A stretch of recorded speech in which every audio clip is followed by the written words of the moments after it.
Hello दोस्तों, क्या आपने कभी मल्टी कलर कॉर्न देखी है, यानी कि रंग बिरंगी छल्ली।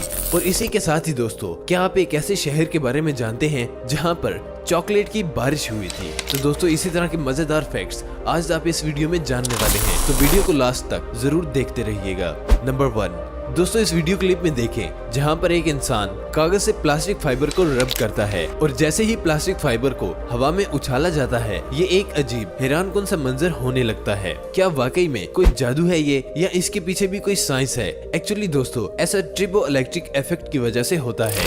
एक्चुअली दोस्तों, जब भी हम किसी दो ऑब्जेक्ट को तेज स्पीड के साथ रब करते हैं तो उसमें एक ऑब्जेक्ट के इलेक्ट्रॉन्स निकलकर दूसरे ऑब्जेक्ट की तरफ चले जाते हैं और वो ऑब्जेक्ट नेगेटिव चार्ज हो जाता है। But on the other hand, जिस ऑब्जेक्ट के इलेक्ट्रॉन्स निकलते हैं वो पॉजिटिव चार्ज हो जाता है। और कौन सा ऑब्जेक्ट पॉजिटिव चार्ज होगा और कौन सा ऑब्जेक्ट नेगेटिव चार्ज होगा, आप इसके लिए ट्रिबो इफेक्ट की सीरीज को पढ़ भी सकते हैं। तो दोस्तों, एक्चुअली होता कुछ यूं है कि जैसे ही ये इंसान कागज से किसी भी प्लास्टिक फाइबर को रब करता है तो वो प्लास्टिक फाइबर नेगेटिव चार्ज हो जाती है। But on the other hand, जब कागज से प्लास्टिक पाइप को रब किया जाता है तो प्लास्टर पाइप पॉजिटिव चार्ज हो जाता है और इसी तरह से प्लास्टर फाइबर को हवा में उछाला जाता है। दोनों ऑब्जेक्ट में नेगेटिव और पॉजिटिव चार्ज होने की वजह से ये दोनों पॉजिटिव पोल मैग्नेट की तरह काम करने लगते हैं, जिसकी वजह से अजीब सा उड़ने वाला जादू क्रिएट हो जाता है। तो नेक्स्ट टाइम आपने ऐसा देखा किसी मैजिक शो में, तो आप इस मैजिक की साइंस इस इफेक्ट में जान चुके हैं। नंबर 2 दोस्तों, क्या आप जानते हैं कि इस दुनिया में ग्लास जेम कॉर्न नाम का एक अमेजिंग कॉर्न भी मौजूद है। एक्चुअली दोस्तों, साल 2012 में जब इस कॉर्न के बारे में दुनिया को पता चला तो बहुत से लोगों ने इसको फेक और फोटोशॉप कहकर झुटला दिया और कुछ लोगों का ये कहना है कि ये कॉर्न पूरी तरह से आर्टिफिशियल है। इस कॉर्न को किसी भी तरह हम खाने में इस्तेमाल नहीं कर सकते। तो दोस्तों, आज इस सेक्ट में हम इस कॉर्न के बारे में सब जान जाएंगे। तो दोस्तों, ये कॉर्न पूरी तरह से नेचुरल है, जिसको कॉर्न की अलग अलग ब्रीड को मिक्स करके उगाया जाता है। और अमेजिंग बात तो ये है कि इस कॉर्न को ग्रो करने के लिए जिस एटमॉस्फेरिक माहौल की जरूरत होती है वो इसको पूरी दुनिया में सिर्फ यूएसए में ही मिलता है, जिसकी वजह से ये मल्टी कलर कॉर्न सिर्फ अमेरिका में ही पाया जाता है। और मोस्ट इम्पोर्टेंट, इस कॉर्न को आप एक नॉर्मल कॉर्न की तरह खा भी सकते हैं और यही वो वजह है जिस वजह से इस कॉर्न को पूरी दुनिया में सबसे ज्यादा खूबसूरत कॉर्न भी माना जाता है। क्या आप इस फैक्ट से पहले इस अमेजिंग कॉर्न के बारे में जानते थे? हमें कमेंट बॉक्स में जरूर बताइएगा। नंबर 3 जरा सोचें कि बारिश हो और आसमान से बारिश की जगह चॉकलेट की बरसात होने लगे। फनस गए ना दोस्तों? लेकिन क्या आप जानते हैं कि ये चीज हकीकत में भी हुई है? एक्चुअली दोस्तों, ये वाकया है स्विट्जरलैंड के शहर ऑल्टेन का, जहां पर अभी हाल ही में अगस्त साल 2020 में अचानक से आसमान से चॉकलेट पाउडर की बारिश होने लगी और स्विस गवर्नमेंट को भी ये नहीं पता चला कि आखिर उनके शहर के साथ ही ऐसा क्यों हो रहा है। और यही वो वजह है कि जब इस शहर में चॉकलेट पाउडर की बारिश हुई तो दुनिया की नजर स्विट्जरलैंड के इसी शहर में टिक गई। एक्चुअली ये कोई नेचुरल फिनोमेना नहीं है, बल्कि ऐसा हुआ था Swiss chocolate company Lindt and Sprungli की कूलिंग वेंटिलेशन में खराबी की वजह से, जिसकी वजह से जैसे ही इसके कूलिंग वेंटिलेशन में खराबी आई, हवा काफी तेज स्पीड से शहर में चलने लगी और फिर इस कंपनी में स्टोर किया हुआ कोको पाउडर बहुत बड़ी तादाद में शहर की सड़कों पर और बिल्डिंग्स पर बरसने लगा, जिसकी वजह से शहर के लोग खूब डर गए थे। और कुछ वक्त के बाद चॉकलेट कंपनी ने इस चीज को एक्सेप्ट भी कर लिया था और फिर कंपनी ने शहर की सफाई भी करा दी थी। और कुछ वक्त के लिए स्विस कंपनी को भी ये अजीब सा नेचुरल फिनोमेना ही लग रहा था, जहां पर शहर में चॉकलेट की बारिश हो रही थी। और ये चंद एक खास अजीबोगरीब वाकयात में से एक वाकया है। नंबर 4 दोस्तों, ये तो हम सभी जानते हैं कि किसी चीज के छोटे से छोटे पार्ट से लेकर बड़े से बड़े पार्ट तक जो भी पार्ट किसी कंट्री में बनाया जाता है उस पार्ट पर सब लिखा होता है। फॉर एग्जाम्पल, पाकिस्तान में आपको बहुत से ऐसे पार्ट देखने को मिलेंगे जिस पर made in Pakistan, made in Japan, made in China लिखा होता है। और दोस्तों, क्या आपने कभी सोचा है कि जितने भी रोबोट्स या इक्विपमेंट्स को स्पेस में भेजा जाता है उनके सर्किट बोर्ड या पार्ट्स पर क्या लिखा जाता है? आई नो आप में से बहुत से लोग कहेंगे कि मेड इन यूएसए वगैरह वगैरह लिखा होता है। तो अगर आप भी यही सोच रहे हैं तो मैं आपको बता दूं कि आप बिल्कुल गलत सोच रहे हैं। एक्चुअली दोस्तों, बहुत ही कम लोग ये जानते होंगे जिनको ये मालूम होगा कि स्पेस प्रोग्राम में यूज होने वाले सब रोबोट्स और सर्किट बोर्ड में किसी के पार्टिकुलर कंट्री के नेम की जगह made on earth by human लिखा जाता है। और ये चीज अभी हाल ही में स्पेस एक्स में यूज होने वाले सर्किट बोर्ड के थ्रू इस पूरी दुनिया के सामने आई है। अमेजिंग बात तो ये है कि दुनिया की बड़ी बड़ी स्पेस एजेंसीज इसी पैटर्न को साल 2005 से फॉलो कर रही हैं। इन फ्यूचर अगर आपके हाथ में कोई ऐसा बोर्ड आता है made on earth by human लिखा होता है तो टेंशन नहीं लेनी, तो समझ जाए इस बोर्ड को स्पेस प्रोग्राम में कहीं ना कहीं यूज किया होगा।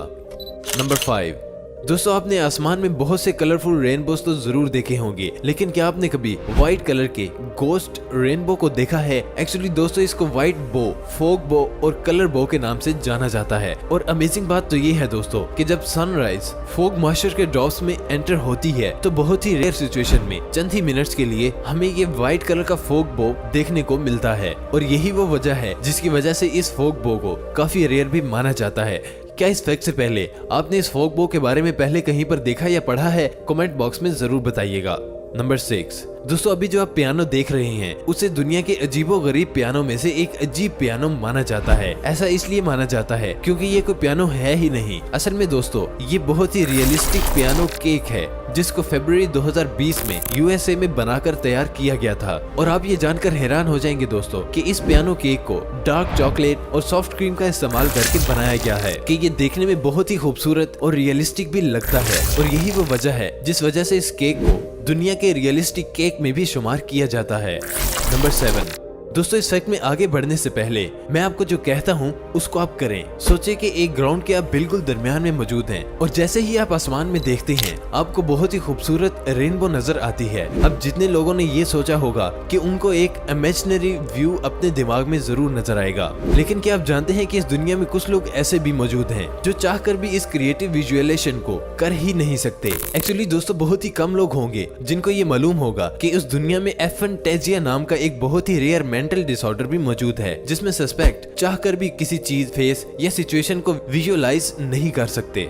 एक्चुअली दोस्तों ऐसा सिर्फ इसलिए होता है कि इस डिसऑर्डर में कि उनका ब्रेन खुद की इमेजिनेशन को लिमिट करने लगता है। ऑन द नेक्स्ट स्टेप उनका ब्रेन विजुअलाइजेशन करना भूल जाता है। और खास बात तो ये है दोस्तों कि आज तक मेडिकल साइंस में भी इसका ट्रीटमेंट अवेलेबल नहीं है। नंबर 8 दोस्तों ये तो हम सब भी जानते हैं कि पब्लिक टॉयलेट के साथ सबसे बड़ी प्रॉब्लम उनकी गंदगी को लेकर होती है, जिसकी वजह से बहुत ही लोग पब्लिक टॉयलेट को यूज नहीं करते। लेकिन क्या आप जानते हैं कि इसी प्रॉब्लम को सॉल्व करते हुए अभी हाल ही में जापान ने कुछ ऐसा करके दिखाया है जिसको देखकर आप भी हैरान जरूर हो जाएंगे। एक्चुअली दोस्तों जापान ने टोक्यो में सी थ्रो टॉयलेट्स को बनाया है जिसके थ्रू आप टॉयलेट में एंटर किए बगैर बाहर से ही ट्रांसपेरेंट ग्लास के थ्रू साफ सफाई और हाइजीन को इंस्पेक्ट कर सकते हैं। और जैसे ही आप इन टॉयलेट्स में घुसकर डोर को क्लोज करते हैं तो ये ग्लास बहुत ही अमेजिंग तरीके से ट्रांसपेरेंट से नॉन ट्रांसपेरेंट हो जाता है। इस तरह के ग्लास को बहुत ही एडवांस सेंसर और थिन ग्लास शीट का इस्तेमाल करके बनाया जाता है जिसके थ्रू जैसे ही मेन डोर को क्लोज किया जाता है सेंसर इस ग्लास में यूज किए जाने वाले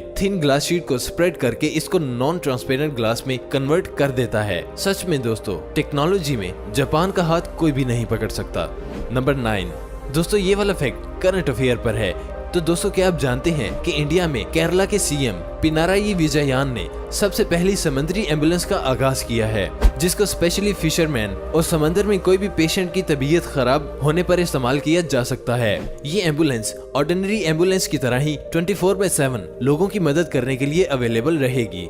नंबर 10 सिम कार्ड का एक कोना एक तरफ से कटा हुआ क्यों होता है? बात अगर इनिशियल स्टेज की जाए तो इनिशियल स्टेज पर कुछ इस तरह के फोन्स मार्केट में आते थे जिनके अंदर सिम कार्ड को निकाला ही नहीं जा सकता था। यानी कि आप एक मर्तबा जिस ऑपरेटर का मोबाइल इस्तेमाल कर लेते थे आपको लास्ट तक उसी ऑपरेटर के मोबाइल को यूज करना होता था। लेकिन साल 1991 में टेक्नोलॉजी बदली और दुनिया में सबसे पहली बार एक यूरोपियन कंपनी ने सिम कार्ड को इंट्रोड्यूस करा दिया था। लेकिन एक बात जो आप नहीं जानते होंगे वो ये कि सिम कार्ड के कागज में सिम कार्ड के किसी भी कोने को कट नहीं किया जाता था, जिसकी वजह से लोगों को ये समझने में काफी ज्यादा परेशानी होती थी कि सिम कार्ड को किस तरफ से मोबाइल में डाला जाएगा। और तब बहुत से ऐसे केसेस आते थे जिनमें कस्टमर सिम कार्ड को गलत तरीके से फोन में इंसर्ट कर देते थे। जब ये केसेस ज्यादा होने लगे तो मोबाइल ऑपरेटर्स कंपनी को कुछ ऐसे लोगों को हायर करना पड़ा जो वाकई में कस्टमर को समझा सकेंगे कि सही से फोन में सिम कार्ड कैसे इंसर्ट किया जाता है। लेकिन ये सॉलिड सोल्यूशन नहीं था और फिर नेक्स्ट सिम बनाने वाली कंपनीज ने सिम के एक कोने को काट दिया जिससे लोगों को ये पता रहे कि सिम किस तरफ से मोबाइल में लगानी है। और इसीलिए आज हम सिम को देखते ही समझ जाते हैं कि सिम को किस डायरेक्शन में हमने फोन में इंसर्ट करना है। सो फाइनली अब आप जान चुके हैं कि सिम का एक तरह से कोना क्यों काटा जाता है। तो दोस्तों यही थी आज की हमारी वीडियो। उम्मीद करता हूँ कि आपको वीडियो बहुत पसंद आई होगी। वीडियो पसंद आने की सूरत में इसे लाइक करें और नीचे कमेंट बॉक्स में अपनी राय का इजहार जरूर कीजिएगा। और जिन्होंने अभी तक हमारे चैनल को सब्सक्राइब नहीं किया वो इसे जल्दी से जल्दी सब्सक्राइब करके साथ में मौजूद बेल आइकन को भी ऑन कर लें। तो मिलेंगे आपसे नेक्स्ट वीडियो में, तब तक के लिए अपना और अपनों का बहुत सा ख्याल रखिएगा। अल्लाह निगहबान।